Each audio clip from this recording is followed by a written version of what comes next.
Hey everybody, welcome to Music Worth Buying. My name's TJR. And my name's Robert Kinsler. And it's that time of year. It is, yeah. End of the year approaching. 2017 is coming to a close. 2018 is upon us as we film this. We're just a few days away. Yeah, we are. Yeah, the year's winding down. We are going to talk about some of our favorite albums for the year. We're not doing a top 10 list. We are each agreed that we would bring 5 favorites for this year that we wanted to bring up one more time on the show here. And anything else we might want to say about 2017 as well. Exactly, yeah. About the year, musically speaking.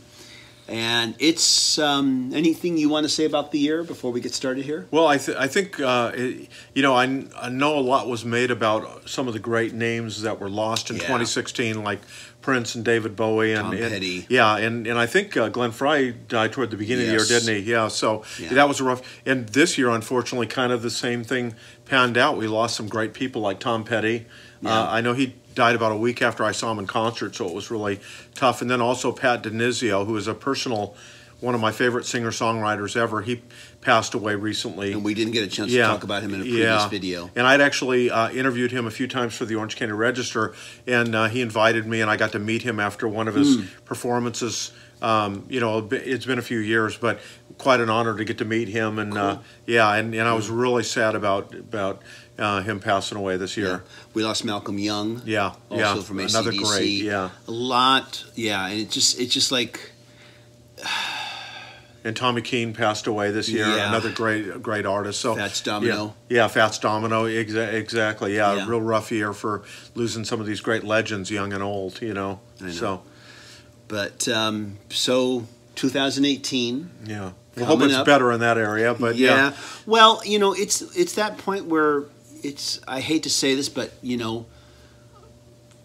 have a lot of legacy artists, and none of us are getting any younger. Yeah, that's true. It's going to happen. Let's just try to remember their music. Yeah. But let's move on to let's just start talking about the music. Yeah, talk about our favorite albums. Yeah. How do you feel 2017 was as far as music? Do you think it was a good year? Do you think it was a great year? I mean, as I'll tell people, what we're going to highlight today is like our top 5 favorite albums. Not necessarily the 5 best, but maybe like 5 we wanted to bring in and share today. Yeah, I think we should state something here now. You see a lot of these lists out there. Top 10 albums of 2017. We're not claiming to make that list here because we can't hear everything. No, I can't. We've not heard it. I mean, you're a writer. Yeah. You're a music writer, but even you can't hear everything. Oh, yeah. I've probably listened to, I want to maybe conservatively say at least 200 albums this year. Oh. But when I've been reading through some of the, quote unquote, the 50 best albums of the year, a lot of these albums I never got to hear. Yeah. There was one, like, for example, let me give an example. One album I could have easily brought in is maybe the new Van Morrison album where he covers blues. I only got to live with the album a few days, so it didn't make my favorite albums of the year. But ask me 2 weeks from now after I've listened to it a few more times. Yeah. Maybe Van Morrison's album would have been on my list. Yeah. So, but it's so hard to get to everything. Yeah. Something that I think we should mention here is this is, albums that we feel we enjoyed the most. Even though we didn't hear everything, there's tons of albums by artists that I did not get to hear, that you did not get to hear, and I'm sure you didn't get to hear as well. So this is just albums that we enjoyed the most during 2017. Also, for instance, in December, U2's new album came out. I reserve the right to save any album that comes out in December to include it in my list for next year. I reserve that right to say that. And that's a good, because that's a good approach. I've been listening to the new U2 album a lot, and I am of the opinion that it's U2's best album of this century. And I know when I first was talking about the new album on this channel, I was cynical because I've felt that the U2 of 2000 moving forward is not the same U2 that I like more from previous decades. But I'm really becoming of the opinion that U2's album, this is their best album of this century since 2000. I think it's their strongest album, and I am liking it more and more. So I feel it's still too early to include it on my list. for 2017 because it only just came out in December. Yeah. But I reserve the right to include it in next year's 2018 list for that reason.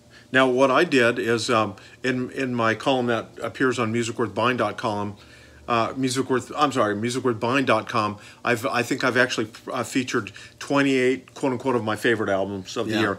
U2 is on that list. I didn't bring it today because we have talked about it at length, but I brought in 5 albums I thought were representative of trying to capture a little bit of some of the music that caught my ear this year around. So, but yeah, I would encourage people to go to the website to see my full list and what I've written about all of them. But I think it's kind of fun for us to share some 5 good albums that we're each been loving this year. Absolutely.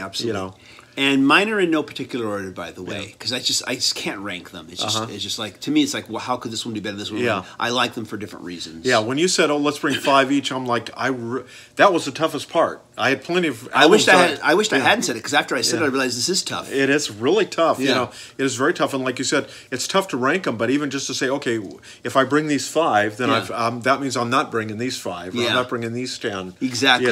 But that's a good problem to have. That it was such a great year for music. I think it was a really good year. I think there was a tremendous amount of just really great music to choose from. Maybe it wasn't all necessarily getting on the radio. In fact, I would say the majority. In fact, I would say everything I picked, most of it's not getting on the radio. Yeah.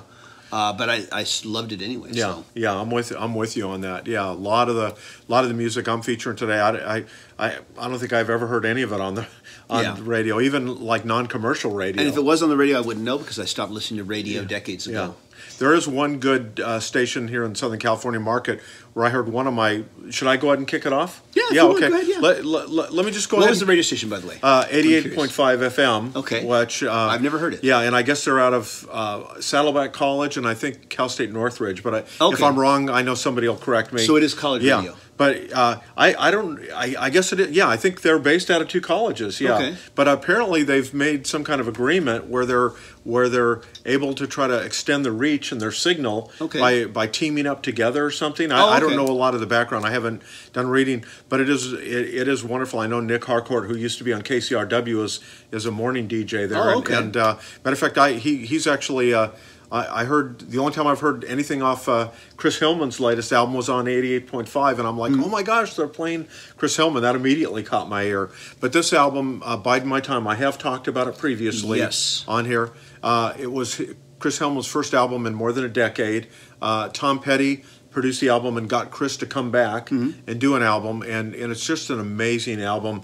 And not only is Tom Petty perform on it, Chris Hillman obviously performs his David song. Crosby. David Crosby is on it, and I want to say also Roger McGuinn, and of course those 3 guys played in the Byrds back in the '60s. So it's great to have them join Chris and kind of bring his career around full circle. But I just love this album. I mean, there's everything from kind of like the Byrds '60s sound to kind of folk rock to Americana. It's just very authentic, very deeply affecting music. I mean, he sounds great, performs great, and I just love the album. I just put it in my CD player, and it takes you back in time, but also it sounds very contemporary with all the Americana, movement going on. Yeah, revival. It's just a great album, and it's nice to see Chris have some more time in the sun. So obviously, this album has made a big impact on you. This is the 3rd time you've brought it up. Yeah. You initially brought it up when we, talked about the passing of Tom Petty, and in our recent video where we talked about albums that we didn't get to talk about because we just couldn't get together for 2017. Just our catch-up video, basically, I would call it. Since you brought up that album, I'm going to then bring up an album that I also brought up in our 2017 catch-up video. I'm going to bring this one up again, and I keep coming back to this one, David Crosby's Sky Trails, which I got on vinyl. And beautiful, beautiful album. The more I listen to it, the more things I hear. And initially I was kind of like on the fence about it when I first heard it. I really liked the album, his not previous album, but the one before that, Cross. And then I really was not into The Lighthouse, which was the album that followed it. So I was a little skeptical about this one, but this one, as time wore on, just grew on me and continues to grow on me. This is just, like I said in I think in the past video, I said, a beautifully delicate album punctuated with moments of intensity. Very jazz-influenced album. Just a gorgeous album to listen to. And, you know, there's some thought that this could be David Crosby's last album. I don't know. I mean, I hope not. I hope he does more. But like a lot of these legacy artists, he's not getting any younger. And there is the possibility this could be his last album. And if it is, this is a fitting and just beautiful way to say goodbye, musically speaking. At any rate, though, yeah, this album, I just can't say enough good things about how beautiful it sounds. And like I said, it really grew on me slowly. I was kind of on the fence at first, but the more I heard it, the more I heard. And now it just continues to grow on me. So there we go. Skytrails. And you know, I'm going to take things out of order because when you bring that up, about David Crosby and perhaps Chris Hillman, because you're talking about two artists in their 70s that have been, you know, making music since the 60s. I think what I'm going to do, and hopefully I do have that here, you know, if you could say something about 2017, it was kind of a year where these legacy artists have done amazing albums. I mean, some I didn't bring in, like Bruce Cockburn, another great artist in the 70s, made an amazing album this year. Neil Young issued The Visitor, I believe it's called. Another great album. But one album that really caught my ear late in the year is the first ever album from Lindsey Buckingham and Christine McVie from Fleetwood Mac. Although they've performed together, obviously recorded together with Fleetwood Mac, this is their first time they've done an album together. And this album, I mean, you know, I just actually wrote down a few key words with listening to it. You know, breezy songs, great harmonies, intoxicating choruses. I mean, the choruses just come in and they lift you up. There's such a joyful, you know, spirit to this album. You know, it's just beautiful. The songs just, you know, are just, you can just play this album all day long and just be swept up in it. It may not be the, you may not have like the probing or political or, you know, kind of some of the deeper themes of some of the other artists that I've mentioned or that I'm going to talk about in my list elsewhere. But this is just a great album. It just celebrates their artistry. It just, you know, celebrates great songwriting, great performances. I mean, Lindsey's such a creative and great guitar player, and that's on display as well. But I just love this album. And maybe it ties in with some of these great artists, you know, maybe toward the tail end of their careers, just continuing to make these fantastic, you know, albums. And I have not heard this album. I have not heard one note of it. I've heard of it, but really have not heard it. So you have made me curious. Yeah, and I'd heard about it, but it wasn't on my radar. And actually, I think on digital radio, I heard, what was it? On With the Show, and it just caught my ear. And I go, God, this is a great. So I you know, Googled it, said, oh, it's the new album from Lindsey Buckingham and Christine McVie. And then I listened to the samples. It was great. Purchased the album, and it's fantastic. I'm glad I did. Well, good, good. I'm going to backtrack for one moment here. I'm going to go back to this album for just one moment. I know this is unheard of. One other thing. I had mentioned earlier that, you know, I wasn't into the previous album, The Lighthouse. I have enjoyed this album so much that I thought to myself, you know, maybe you didn't give The Lighthouse enough of a chance. Maybe you need to go back and listen. That's how good this album was for me, is that it's made me start to reconsider an album that I had previously said, nah, not for me. So just wanted to mention that. Very good. We're in no particular order here, so I am going to bring up an album that we talked about on the show earlier in the year here, A Brand New Day by the Mavericks. You know, sometimes an artist or their music will hit you one way at one point in your life and then hit you another way at another point in your life, which is why I always say it's good to revisit things. The Mavericks are a group that they would release an album. I'd maybe listen to a little bit of it on Spotify or Tidal. No, it's fine, but not for me. Didn't do anything for me. This year, they released this album, A Brand New Day. I said, oh, another album by the Mavericks. Oh, well, let's give it a listen. Let's just see. And I remember I almost did write it off after the first track, but something grabbed me. And I kept listening and listening. And then I said, okay, I'll go to the next track. And I kept listening. And about halfway through, I was realizing, you're really enjoying the you-know-what out of this album. You know?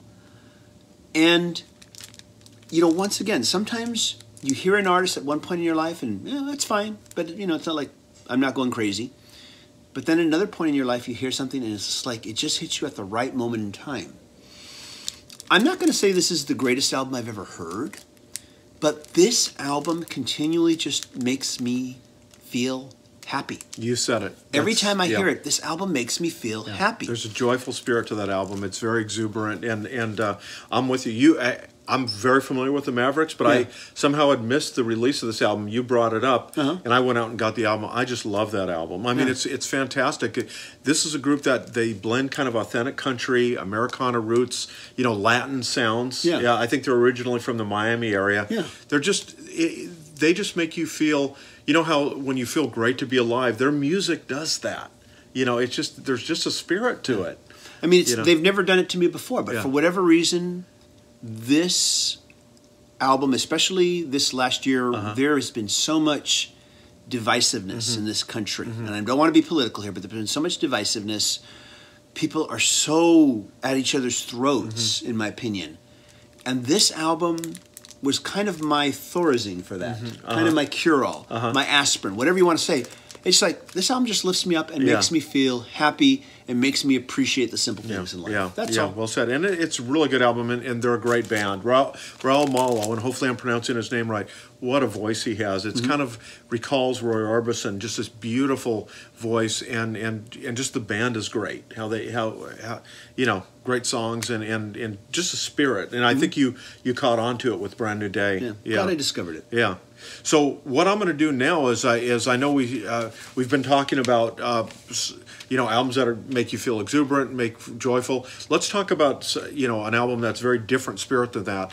This is Otis Taylor, and this album, and I want to make sure I say it right. Fantasizing About Being Black. Now Otis Taylor is released. I think this was his 15th album. Yeah, he's a great blues artist out of Colorado, but he's not.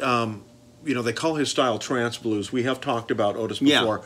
Just to me, one of the most original artists, especially in blues today. Just fantastic.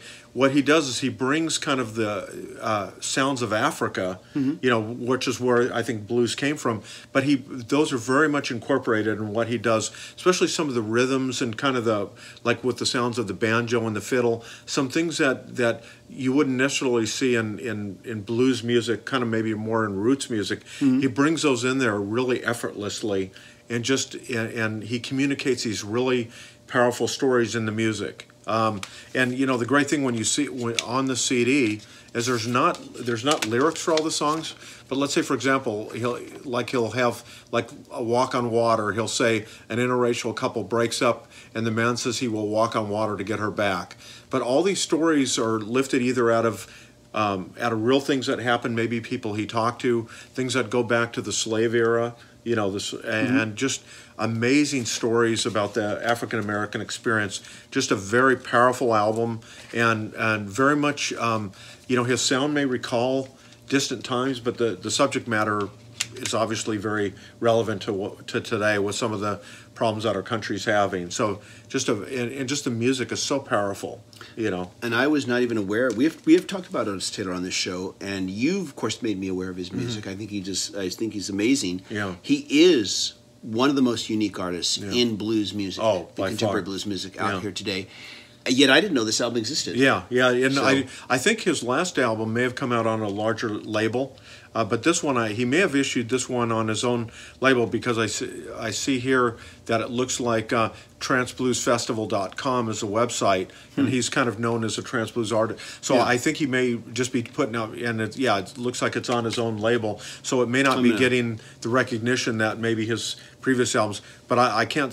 The 11 songs on here are very powerful. Wow. Yeah. On my way home today, after I leave here, on my way home, I'm going to be pulling this up on Tidal or Spotify and giving it a listen now that I'm aware of its existence. It's so powerful, and it's one of those things. He transports you to a world that's kind of like his own place. Exactly. And that's a good way to describe his music. And whenever I've seen him in concert, it's just amazing too. And he's able to pull that power and energy of his concerts on his recordings, and this Fantasizing About Being Black is no exception. It's just a very powerful album. I am going to move in a completely opposite direction of where I was with my last album here, and I'm going to pull up Pure Comedy by Father John Misty. And this album is such, how can I describe it? It is so darkly cynical. I consider myself a very positive thinker. I believe it's much harder and a lot more work to be positive. And I think it's easy to be cynical, very easy to be cynical. And I say, you know, it's really hard to be positive, and I think much more rewarding in life. But I love this album, in spite of all how cynical it is. This album is so darkly cynical about mankind, about the history of mankind, about where mankind is going, and how we just seem to be in a rush to destroy ourselves. And the world can seem that way at times. But this album always keeps a sense of humor about itself in its cynicism. And the author always, while he's pointing one finger at the world, he understands that there's 3 other fingers pointing back at him. You see? Yeah. And he never forgets, but I'm part of the problem too, and here's why. So he doesn't just sit there and blame the world. Yeah. He says, but me, I have to change too. Now, he doesn't ever give any solutions. And I'll admit, the album does kind of bog down midway through. There's like an incredibly, there's like some tracks that just go incredibly, just for a long period of time. And they actually are a bit of work to listen to, but I think they're worth the effort. But at the end of the day, this album is also just so gorgeously produced. I have not heard such good production on an album since the days when Gus Dudgeon was producing Elton John back in the 70s. That's how gorgeous and perfect the production is on this album. It is flawless production on this album. But only in music, I've always said, only in music is sadness wonderful, and only in music can cynicism, when done right, be fun to listen to. It is mostly a fun album to listen to, in spite of what I just said. So, Pure Comedy by Father John Misty. I just have to give kudos for the tremendous amount of work, conceptual work, that went into not just this album, but its packaging. And I've already talked about packaging on a previous video, so I won't get into that here. But so much work done into the conceptual creation of this record. And there you go.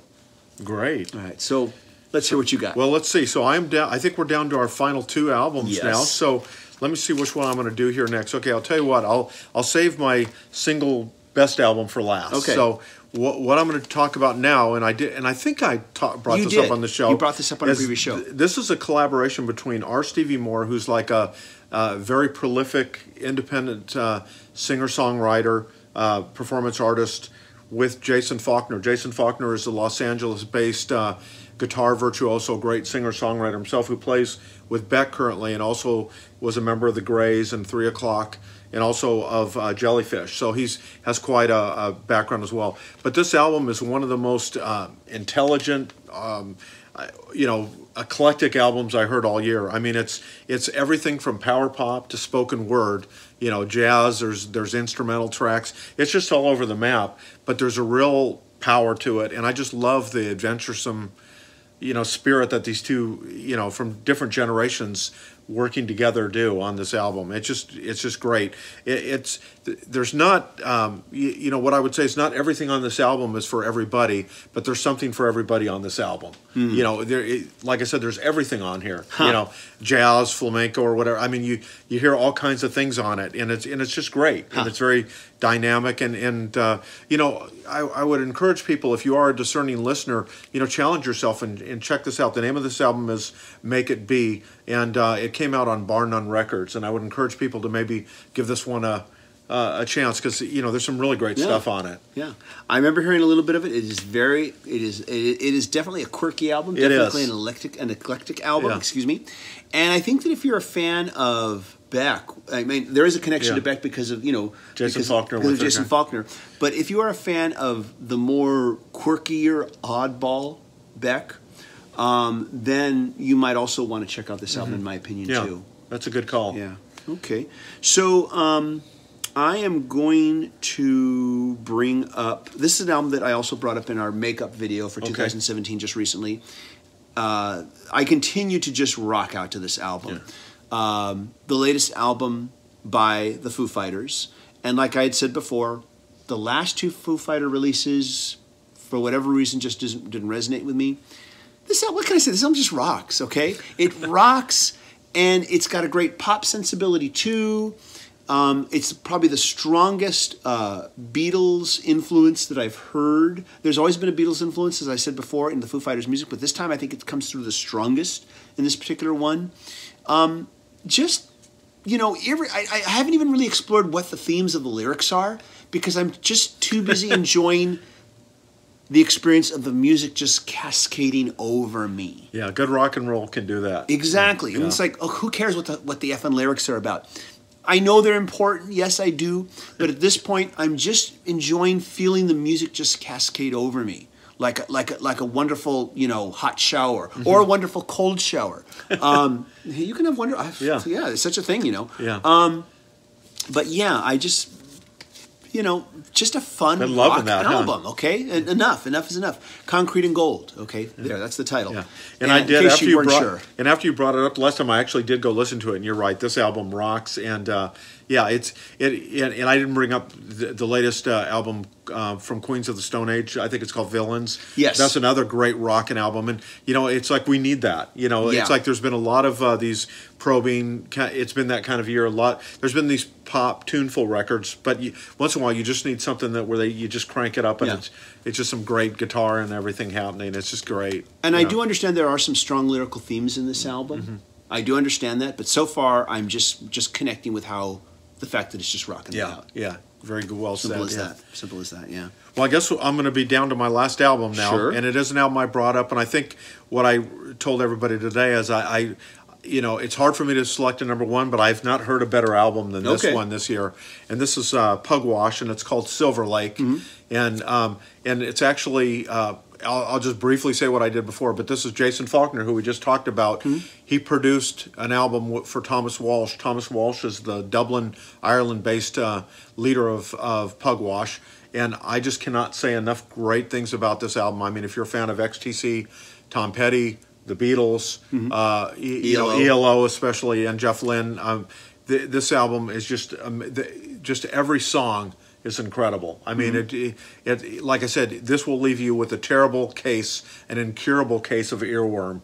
But that's a good thing. It'll be well worth it. It'll be well worth it, and it's melodic off the charts. Mm-hmm. Just the songwriting is just incredible. Okay, I'm going to have to hear more of it now. Yeah, this is the second time you brought it up. Now I'm going to have to hear more. Yeah, of it, I love it. I mean, I just can play this album for hours. Excellent. So that's great when an album does that. Yeah, it is. Yeah. And now I'm not going to say that this is my favorite album of the year, and I've done my albums in no particular order. Just 5. That's all. 5 that have really brought me a tremendous amount of enjoyment listening to, or have provoked me in some way. And I know I brought this album up on a previous episode. Karen Ellison, singer-songwriter. She's also a model. She was also formerly Jack White's wife, I think that was the most surprising thing to find out about. Really, she was married to him? I didn't even know that. Yeah. Double Roses. This is not her first album. This is the first album by her that I've heard. The closest thing I can describe it to is maybe Sky Trails, except mm-hmm. this is a totally different sound. But this is just an album of absolute delicate beauty. When you look at, maybe you look at a beautiful glass sculpture and it's just like awe-inspiring, but if you just touch it, it might shatter, mm-hmm. so you don't dare touch it. I kind of feel that way when I hear this. Once again, without even getting into any of the lyrical themes, which mainly deal with relationships, that sort of thing. But beyond that, this is also one of the most well-produced albums. Alongside of Pure Comedy mm-hmm. by Father John Misty, this is one of the most incredibly well-produced albums I've ever heard. And this album sounds good no matter where I play it. In the car stereo, at home. I remember I listened to it. I said this in my previous review when we talked about it on the show. I was listening to one of the tracks in the car stereo, and there was a harp. And as I heard it, it was so well produced that the harp actually felt like it came out like this mm-hmm. towards me as I heard it. And it was just, wow. It's just this incredibly layered album as far as production is concerned and how the instruments hit you. Just gorgeous, gorgeous, beautiful music. I don't know what else to say. That is great. Yeah. Wow. So there we go. But I'm not going to say it's my favorite album. It's impossible for me to pick what my favorite album of the year is because they all gave me different feelings. Yeah, exactly. And I think we've said this in past years too. What would be on this list today is we could have 5 different albums on our list if we shot the same episode tomorrow. You're right. Because or a month from now. Yeah, exactly. So, and you know, that's the exciting thing about music. It's kind of like how you're feeling and what the music does to you that in any particular moment. And there's just, and even in spite of all this, we know there's so much we haven't heard. Yeah. Which is why we are going to ask you to tell us what some of your top 5 favorites were this year in 2017. Like I said, we're not trying to say these are the best albums of 2017. These are just favorites of ours for this year. Exactly. Anything else about 2017 you'd like to say? No, just another great year for music, and looking forward to 2018. It has been a really, really good year in my opinion. I know that, in fact, probably I think one of the best years in recent memory. Yeah. For me, this is also the year where I might say, I'm going to have to see where I am next year, but I might end up saying this is the year where I started to become more of a vinyl enthusiast. This year, I bought more albums on vinyl first than I have ever have in my life. This year I did buy my first, nice turntable. Prior to that, I had a Sony USB turntable, but I didn't listen to anything on it. I just got it to take older records that I had that I couldn't get anywhere on CD and convert them over to digital so I could enjoy them. But this is the first time I bought a turntable to enjoy listening to records. Yeah. And this is the first time where I didn't follow my rule, which is normally I would listen to something on CD, and if I suspected it was overcompressed, then I might seek it on vinyl. But there were a number of times this year where I just made the choice to just get it on vinyl first without even bothering with the CD and without even bothering to make any comparisons. And so this might be the year where I started to become more of a vinyl enthusiast. We'll see where I am next year. See what happens. The landscape's become like that. You go into a lot of the brick and mortar stores and you see more vinyl now than you do see audio CDs. Especially if you go to Barnes and Noble stores, which we have lots of here in America. Hopefully they will stay in business. I've heard some rumor that they may not stay in business, but they have a tremendously huge vinyl section for a chain store. Yeah, for a chain. For not being an independent store. They have a huge selection of vinyl records. But we'll see what happens. Yeah. We'll see what happens, Well, look forward to seeing what everybody else, what caught their ears this year. Tell us what caught your ear in 2017. Give us your top 5, and if that's too hard, give us your top 10. It's okay. Don't worry about it. It's all good. And so let's, hopefully you and I can get together more often in 2018. We won't have such long That'll be gaps. our resolution. Let's try to get together more often. We are going to I think we'll probably do the show more remotely when we can't get together. Just do it remotely from our own private residences now that we're set up for that now. We've done that on a few videos so far, but maybe do it more so we can do more videos. And let's definitely do that. And also, we did a video on reissues. We kind of just did like some of our favorites for the end of the year, but maybe we can talk more about those on a regular basis as well in the coming year. There's so many. I mean, we didn't even talk about that. We did talk about the legacy artists coming back, but this was a year of amazing reissues. I mean, and a matter of fact, I will tell people you can read about my favorite albums, but I'm doing a separate post on musicworthbuying.com where you can see some of my favorite reissues of the year. And some of those I think were on your list, like U2 is on there, the Beatles are on there. So there were some amazing reissues this year. And I know one of our viewers said, why didn't you do Queen's, Queen I know had a high-profile one. I just haven't got it yet. News of the World. The News of the World box set. I haven't gotten it either. I'm curious. It's a bit expensive. It is I have to pay for. I do have to pay for it. And I think there was recently a Rush one for a high-profile Rush reissue. But again, these are pretty pricey, so it's just a question of us trying to pick those up and then talk about them as we can. I think we're going to have a rule now. I talked about the Satanic Majesty's Request reissue several months after it came out because I was finally able to afford to buy it. And I think from moving forward, even if we get these like the year following, I didn't get the Stones in mono till that came out in 2016. I didn't get it till 2017. So if we get these later down the line, it's fair game, in my opinion, to talk about them. We'll still talk about it. Absolutely. Absolutely. Okay. So, tell us what your favorites were for this year. We're looking forward to reading that and share it with everybody else here. Happy New Year, everybody. Hey, see you later. Bye.